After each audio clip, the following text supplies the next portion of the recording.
Things are expensive. Democrats are in charge, so people are going to vote for Republicans because they assume they're going to fix it.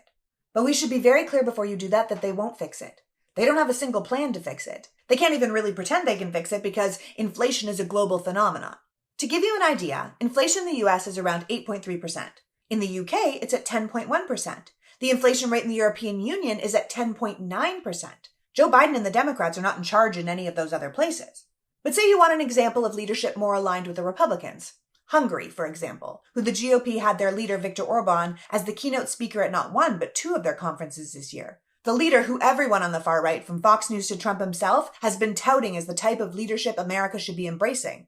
Hungary is at a 24-year high at 20.1%.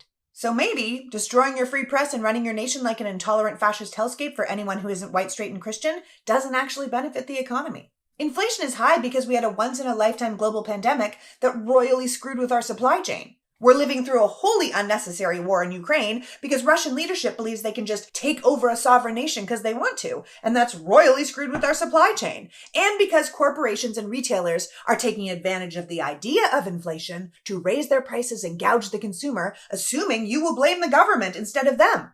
But when you see that corporations are reporting the highest profit margins in 70 years, you get a better idea of who's really to blame for inflation, and it's not the government. Which is why switching who's in charge of the government won't fix it. Corporate greed is exacerbated by the lack of regulations that have allowed an increasingly shrinking number of conglomerates using their monopolies to mark up prices like a cartel, knowing the consumer can't do anything about it because there's no real competition in the market. The Republicans certainly aren't going to do anything about that because those are their donors. They're the party of deregulation and free market. They're the party who wants to add to the high cost of living by repealing the Democrats' bill that lowered drug prices and made corporations pay a minimum corporate tax rate. They are the ones suing to stop student loan forgiveness, and they're the ones who wrote a plan to get rid of Social Security and Medicare. The Republicans aren't going to fix inflation. They're just going to make sure you have less money on top of all of it. Also, if I may, even if the Republicans had the ability to lower inflation, how much are cheaper goods worth to you?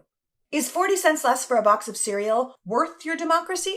Is $1 less for a gallon of gas worth forcing children to have their rapist babies? Is $1,000 savings on a used car worth your parents losing their earned benefits that help them stay autonomous? You have to be smart with your vote.